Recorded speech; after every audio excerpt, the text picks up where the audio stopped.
ಧರ್ಮಸ್ಥಳದ ಬುರುಡೆ ಕೇಸ್ ಎಲ್ಲೆಡೆ ಬಹಳಷ್ಟು ಚರ್ಚೆ ಆಗ್ತಾ ಇದೆ. ಇನ್ನು ಉತ್ಖನನ ಕಾರ್ಯಗಳು ನಡೀತಾ ಇದೆ. ಇದೆಲ್ಲದರ ವಿರುದ್ಧ ಒಂದು ಹೇಳಿಕೆಗಳನ್ನ ಕೂಡ ಕೆಲವು ರಾಜಕಾರಣಿಗಳು ಕೊಡ್ತಾ ಇದ್ದಾರೆ. ಸೊ ಇದೆಲ್ಲದರ ಮಧ್ಯೆ ಈಗ ಧರ್ಮಸ್ಥಳ ಪ್ರಕರಣದಲ್ಲಿ GPR ಅಂದ್ರೆ ಗ್ರೌಂಡ್ ಪೆನೆಟ್ರೇಟಿಂಗ್ ರಾಡರ್ ಇದನ್ನ ಬಳಸ್ತಾ ಇದ್ದಾರೆ. ಸೊ ಈ GPR ಅಂದ್ರೆ ಏನು, ಹೇಗೆ ಕೆಲಸ ಮಾಡುತ್ತೆ, ಯಾಕೆ ಈ GPR ಅನ್ನ ಧರ್ಮಸ್ಥಳ ಪ್ರಕರಣದಲ್ಲಿ ಬಳಸ್ತಾ ಇದ್ದಾರೆ, ಇದನ್ನೆಲ್ಲವನ್ನು ಕೂಡ ಎಕ್ಸ್ಪ್ಲೇನ್ ಮಾಡ್ತೀನಿ ನೋಡಿ. ಈ GPR ಒಂದು ರಾಡರ್ ತಂತ್ರಜ್ಞಾನವಾಗಿದ್ದು ನೆಲದೊಳಗಿನ ವಸ್ತುಗಳನ್ನ ಪತ್ತೆ ಹಚ್ಚಲು ಉಪಯೋಗ ಮಾಡ್ತಾರೆ. ಅಂದ್ರೆ ಏನೇ ಒಂದು ನೆಲದೊಳಗಡೆ ಇದ್ರೆ ಆ ನೆಲವನ್ನ ಅಗಿಯದೇನೆ ಆ ನೆಲದಲ್ಲಿ ಏನಿದೆ ಅನ್ನೋದನ್ನ ಪತ್ತೆ ಹಚ್ಚುತ್ತೆ ಈ GPR. ಮತ್ತು ಇದು ರೇಡಿಯೋ ತರಂಗಗಳನ್ನ ನೆಲದೊಳಗೆ ಕಳುಹಿಸಿ ಅಲ್ಲಿ ಪ್ರತಿಬಿಂಬಗಳನ್ನ ಸಂಗ್ರಹಿಸುವ ಮೂಲಕ ಕೆಲಸವನ್ನ ಮಾಡುತ್ತೆ. ಜಸ್ಟ್ ಅದು ರೇಡಿಯೋ ತರಂಗಗಳನ್ನ ಕಳಿಸಿದ್ರೆ ಗೊತ್ತಾಗತ್ತೆ ಏನಿದೆ ಅಲ್ಲಿ, ಏನೆಲ್ಲ ವಸ್ತು ಇರ್ಬೋದಾ, ಅಥವಾ ಮನುಷ್ಯನ ಅಸ್ಥಿ ಪಂಜರ ಇರ್ಬೋದಾ, ಕಬ್ಬಿಣ ಇರ್ಬೋದಾ, ಎಲ್ಲವೂ ಕೂಡ ಇಲ್ಲಿ ಗೊತ್ತಾಗುತ್ತೆ. ಈ GPR ಅನ್ನು ಹಳೆಯ ಸಂಸ್ಕೃತಿಗಳ ಅವಶೇಷಗಳಾಗಿರ್ಬೋದು, ಅಥವಾ ಕಬ್ಬಿಣದ ವಸ್ತುಗಳು, ಪೈಪ್ಗಳು, ಕಬ್ಬಿಣದ ತಂತಿಗಳು, ಈ ರೀತಿಯಾಗಿ ಏನೆಲ್ಲ ಇದೆ ಈ ಮುಂತಾದವುಗಳನ್ನ ಪತ್ತೆ ಹಚ್ಚಲು ಬಳಸ್ತಾರೆ GPR ನ. ಇನ್ನು ಈ GPR ಅನ್ನುವಂಥದ್ದು ಅಂದ್ರೆ ನಾನು ಆಗ್ಲೇ ಹೇಳ್ದಾಗೆ ನೆಲವನ್ನ ಕೆತ್ಕೋದೇ ಬೇಡ ಅಥವಾ ಅಗಿಯೋದೇ ಬೇಡ, ಏನಿದೆ ಅನ್ನೋದನ್ನ ನಾವು ಮೇಲ್ ನಿಂತ್ಕೊಂಡೆ ಆ GPR ನ ಕಳಿಸಿ ಗೊತ್ತಾಗ್ಬಿಡತ್ತೆ ಅಲ್ಲಿ ಏನಿದೆ ಅನ್ನೋದನ್ನ ಪತ್ತೆ ಹಚ್ಚುತ್ತೆ.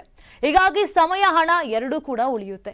ಇನ್ನು ಈ GPR ಬಳಸಿ ನೆಲದೊಳಗಿನ ನೀರಿನ ಮಟ್ಟ ಆಗಿರ್ಬೋದು, ಅಥವಾ ಬಂಡೆಗಳ ಸ್ಥಿತಿ ಆಗಿರ್ಬೋದು, ಗರ್ಭಜಲ ಮಟ್ಟ ಆಗಿರ್ಬೋದು, ಸೊ ಎಲ್ಲಿ ಬಂಡೆ ಇದೆ, ಎಷ್ಟು ಆಳಕ್ಕೆ ಹೋದ್ರೆ ಆ ಬಂಡೆ ಸಿಗುತ್ತೆ, ಅಥವಾ ಎಷ್ಟು ಅಡಿ ಹೋದ್ರೆ ನೀರು ಸಿಗುತ್ತೆ, ಸೊ ಇದೆಲ್ಲವನ್ನು ಕೂಡ ಈ GPR ಕಂಡುಹಿಡಿಯುತ್ತೆ.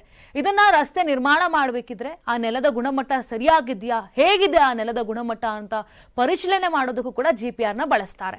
ಇನ್ನು ವೈದ್ಯಕೀಯ ತಂತ್ರಜ್ಞಾನದಿಂದ ಒಂದು ರೀತಿಯಾಗಿ ಭಿನ್ನವಾಗಿ ಈ GPR ಅನ್ನುವಂಥದ್ದು ಪ್ರಕೃತಿಗೆ ಅಥವಾ ಜೀವಿಗಳಿಗೆ ಯಾವುದೇ ಒಂದು ಹಾನಿ ಉಂಟು ಮಾಡೋದಿಲ್ಲ. ಬಹಳಷ್ಟು ವೇಗವಾಗಿ ಸುಲಭವಾಗಿ ಕೆಲಸವನ್ನ ಮಾಡುತ್ತೆ. ಇನ್ನು ಈ GPR ನಿಂದ ಲಭ್ಯವಾಗುವಂತಹ ಚಿತ್ರಗಳೇನಿದೆ ಇದು 2D ಅಥವಾ 3D ರೂಪದಲ್ಲಿ ಇರುತ್ತೆ. ಆ ನೆಲದೊಳಗಡೆ ಏನಿರುತ್ತೆ ಆ ನಕ್ಷೆನೆ ಕೊಟ್ಟು ಬಿಡುತ್ತೆ ಡಾಟಾದಲ್ಲಿ ನಮಗೆ ಈ GPR ನಿಂದ. ಇನ್ನು ಈ GPR ಉಪಕರಣ ಏನಿದೆ ಇದು ಒಂದು ಪೋರ್ಟಬಲ್ ಆಗಿರುತ್ತೆ. ಅಂದ್ರೆ ಯೂಸ್ ಮಾಡ್ಲಿಕ್ಕೆ ಒಂದು ರೀತಿ ಯೂಸರ್ ಫ್ರೆಂಡ್ಲಿ ಅಂತ ನಾವೇನಂತೀವಿ ಆ ರೀತಿಯಾಗಿ GPR ಆಗಿರುತ್ತೆ. ಇದಕ್ಕೆ ತುಂಬಾ ಏನೋ ಲಾರಿ ತಗೋಬರ್ಬೇಕು ಆ ಥರ ಎಲ್ಲೂ ಇರ್ಕೊಳ್ಳೋ. ಆ GPR ಅಂತ ನೀವೇನಾದ್ರೂ ಟೈಪ್ ಮಾಡಿದ್ರೆ ಗೂಗಲಲ್ಲಿ ಆ ಒಂದು ಉಪಕರಣ ಬಂದ್ಬಿಡುತ್ತೆ, ಗೊತ್ತಾಗ್ಬಿಡುತ್ತೆ. ಅದೊಂಥರ ಹ್ಯಾಂಡಬಲ್ ಆಗಿರುತ್ತೆ. ನಾವು ಹೆಂಗ್ ಫೋನ್ನ ಯೂಸ್ ಮಾಡ್ತೀವೋ ಅದೇ ರೀತಿಯಾಗಿ ಮಾಡುವಂಥದ್ದು ಆಗಿರುತ್ತೆ.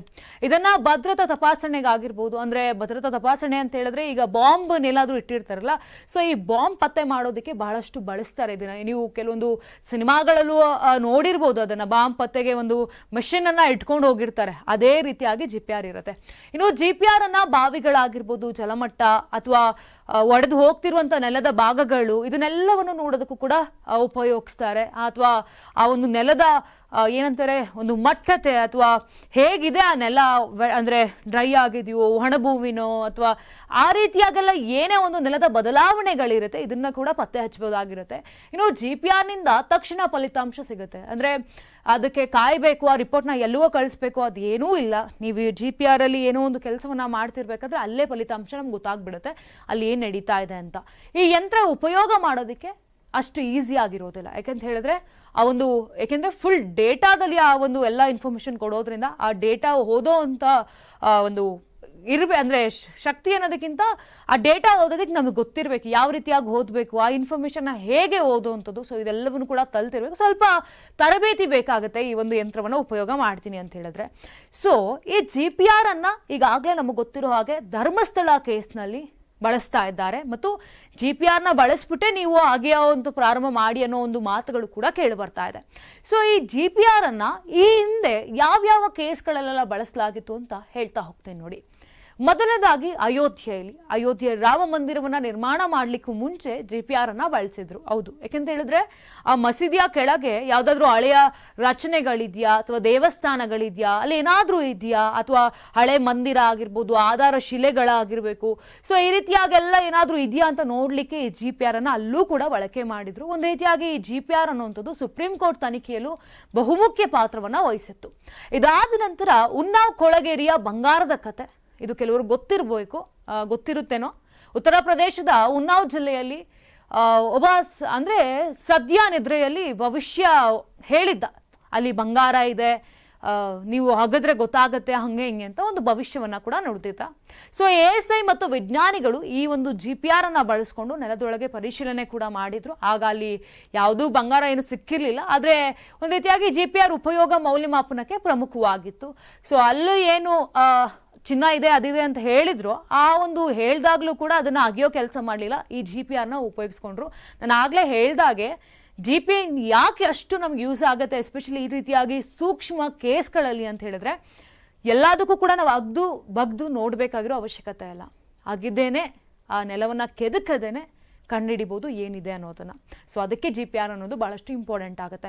ಇನ್ನು ಇದಷ್ಟೇ ಅಲ್ಲ, 2024ರಲ್ಲಿ ಉತ್ತರ ಕನ್ನಡದಲ್ಲಿ ಟ್ರಕ್ ಚಾಲಕರ ಪತ್ತೆ ಪ್ರಕರಣ ಏನಿತ್ತು, ಆಗ್ಲೂ ಕೂಡ ಈ ಒಂದು GPR ಬಹಳಷ್ಟು ಕೆಲಸವನ್ನ ಮಾಡಿತ್ತು. ಅಂದ್ರೆ NITK ತಂಡದ ಸರ್ಚ್ ತಂಡ ಏನಿತ್ತು, ಅದು GPR ತಂತ್ರಜ್ಞಾನವನ್ನು ಉಪಯೋಗಿಸ್ಕೊಂಡು ನೆಲದೊಳಗಡೆ ಯಾವ್ದಾದ್ರು ವಾಹನ ಊತೋಗಿದ್ಯಾ, ಮಾನವ ಶರೀರಗಳು ಊತೋಗಿದ್ಯಾ, ಆ ಗುರುತುಗಳು ಏನಾದ್ರೂ ಸಿಗಬಹುದಾ, ಈ ರೀತಿಯಾಗಿ ಕಂಡುಹಿಡಿಯೋದಕ್ಕೆ ಬಳಸಿದ್ರು. ಇದಾದ ನಂತರ ಕೇರಳದಲ್ಲಿ ಮಹಿಳೆಯರ ಕಾಣೆಯಾದ ಪ್ರಕರಣ. ಕೇರಳದಲ್ಲಿ ಒಂದು ಟೈಮಲ್ಲಿ ಮಹಿಳೆಯರು ಬಹಳಷ್ಟು ಕಾಣೆಯಾಗಿರ್ತಾರೆ.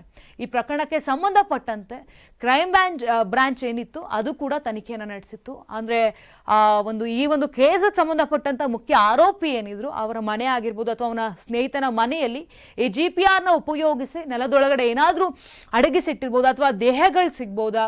ಸೊ ಈ ರೀತಿಯಾಗಿ ಅಲ್ಲೂ ಕೂಡ ತಪಾಸಣೆಗೆ ಇದೊಂದು ರೀತಿಯಾಗಿ ಒಂದು ಮುಖ್ಯ ಪಾತ್ರ ವಹಿಸಿತ್ತು ಅಂತ ಹೇಳಿದ್ರು ಕೂಡ ತಪ್ಪಾಗೋದಿಲ್ಲ. ಇದಾದ ನಂತರ ಲ್ಯಾಂಡ್ ಸ್ಲೈಡ್ ನಂತರ ಟ್ರಕ್ ಚಾಲಕ ಕಾಣೆಯಾದ ಘಟನೆ. ನಮ್ಗೆ ಗೊತ್ತಿರೋ ಹಾಗೆ ಕಳೆದ ವರ್ಷವಷ್ಟೇ ಈ ಘಟನೆ ನಡೆದಿರುವಂಥದ್ದು. ಅಂದ್ರೆ ತುಂಬಾ ಮಳೆ ಸಂಭವಿಸಿ ಭೂ ಸ್ಲೈಡ್ ಆಗುತ್ತೆ. ಅಂದ್ರೆ ಒಂದು ಎಲ್ಲ ಗುಡ್ಡ ಏನಿದೆ ಅದು ಕುಸ್ಕೊಂಡು ಬರುತ್ತೆ. ಟ್ರಕ್ ಚಾಲಕ ಅರ್ಜುನ್ ಆ ಹೆಸರು ಕೂಡ ನೀವು ಕೇಳಿರ್ತೀರ. ಅವರು ಮಣ್ಣಿನಡಿಯಲ್ಲಿ ಸಿಲುಕಿರ್ತಾರೆ. ಎಷ್ಟು ಹುಡುಕಿದ್ರು ಕೂಡ ಸಿಗೋದಿಲ್ಲ, ಬಹಳಷ್ಟು ದಿನ ಕಾರ್ಯಾಚರಣೆ ಮಾಡ್ತಾರೆ. ಆ ಒಂದು ಸಂದರ್ಭದಲ್ಲೂ ಕೂಡ ಈ GPR ಉಪಯೋಗಿಸಿ ನೆಲದೊಳಗಿನ ವಾಹನದ ಗುರುತುಗಳು ಇದೆಯಾ ಅಂತ ಶೋಧನೆ ಕೂಡ ನಡೆಸಲಾಗಿತ್ತು. ಇದು ಚಾಲಕನ ಪತ್ತೆಗೆ ಒಂದು ರೀತಿಯಾಗಿ ಸಹಾಯ ಆಗಿತ್ತು ಮತ್ತು ಒಂದು ನಿರೀಕ್ಷೆ ಇತ್ತು, ಏನಾದರೂ ಸಿಗಬಹುದು ಈ GPRನ ಬಳಸಿದ್ರೆ ಅಂತ. ಸೊ ಅಲ್ಲೂ ಕೂಡ ಬಹಳಷ್ಟು ಕೆಲಸ ಮಾಡಿತ್ತು. ಸೊ ಈ ರೀತಿಯಾಗಿ ಈ GPR ಅನ್ನುವಂಥದ್ದು ಆಗಿನಿಂದನೂ ಬಹಳಷ್ಟು ಕೇಸ್ಗಳಲ್ಲಿ ಉಪಯೋಗಿಸ್ಕೊಂಡು ಬರ್ತಾನೆ ಇದ್ದಾರೆ. ಯಾವುದೇ ಒಂದು ಕೆಲಸ ಆಗಲಿ ಅಥವಾ ಮತ್ತೊಂದು ಈ ರೀತಿಯಾಗಿ ಕೇಸ್ಗಳಾಗಲಿ, ಅಂದರೆ ಎಸ್ಪೆಷಲಿ ನೆಲದೊಳಗಡೆ ನಾವೇನಾದರೂ ಸರ್ಚ್ ಮಾಡಬೇಕು, ಅಲ್ಲಿಂದ ಏನಾದರೂ ಒಂದು ಸಾಕ್ಷಿ ತೆಗಿಬೇಕಂತ ಹೇಳಿದ್ರೆ ಈ ಗ್ರೌಂಡ್ ಪೆನೆಟ್ರೇಟಿಂಗ್ ರ್ಯಾಡರ್ ಅನ್ನೋದು ಬಹಳಷ್ಟು ಯೂಸ್ ಆಗುತ್ತೆ. ಸೊ ಇದೇ GPRನ ಈಗ ಧರ್ಮಸ್ಥಳದಲ್ಲಿ ಬಳಸ್ಕೊಳ್ತಾ ಇದ್ದಾರೆ. ಇದೊಂದು ರೀತಿಯಾಗಿ ಹೇಗೆ ಮಾಡುತ್ತೆ ಅಂತ ಹೇಳಿದ್ರೆ, ಇನ್ನು ಈ ಕೇಸ್ಗೆ ಬಹಳಷ್ಟು ಈಸಿ ಮಾಡಿಕೊಡ್ತಾ ಇದೆ ದಾರಿನ. ಅಲ್ಲೇನಾದರೂ ಇರ್ಬೋದಾ ಅನ್ನೋದನ್ನ ಪಟ್ಟಂತ ಪತ್ತೆ ಹಚ್ತಾ ಇದೆ. ಆ್ಯಂಡ್ ಮೋರೋರ್ ನಾನು ಹೇಳಲೇಬೇಕು, ಈ ಒಂದು GPR ಅನ್ನುವಂಥದ್ದು 100 ಅಡಿ ಆಳ ಹೋಗುತ್ತೆ. 100 ಅಡಿ ಆಳದಲ್ಲಿ ಅಂದರೆ ಒಂದು 30+ ಮೀಟರ್ಸ್ವರೆಗೂ ಹೋಗುತ್ತೆ. ಅಲ್ಲಿ ಏನಿದೆ ಅನ್ನೋದನ್ನ ನಮಗೆ ಪತ್ತೆ ಹಚ್ಬೋದು. ಬಟ್ ಈ GPR ಅನ್ನುವಂಥದ್ದು ಈಗ ಡ್ರೈ ಲ್ಯಾಂಡಲ್ಲಿ ಒಂದು ರೀತಿಯಾಗಿ ವರ್ಕ್ ಮಾಡಿದ್ರೆ, ವೆಟ್ ಲ್ಯಾಂಡಲ್ಲಿ ಒಂದು ರೀತಿಯಾಗಿ ವರ್ಕ್ ಮಾಡುತ್ತೆ. ಸೊ ಈ ರೀತಿಯಾಗಿ ಆ ಸ್ಥಳಗಳು ಮತ್ತು ಏನಂತಾರೆ ಆ ದಟ್ಟತೆ ಏನಿರುತ್ತೆ ಆ ನೆಲದ್ದು, ಸೊ ಅದ್ರ ಮೇಲೆ GPR ಎಷ್ಟು ಆಳ ಅಡಿ ಹೋಗುತ್ತೆ ಅನ್ನೋದು ಇರುತ್ತೆ. ಸೊ ಹಬ್ಬ ಅಂದ್ರೆ ನಮ್ಗೆ ಗೊತ್ತಿರೋ ಹಾಗೆ 100 ಅಡಿ ಈ GPR ವರ್ಕ್ ಮಾಡುತ್ತೆ.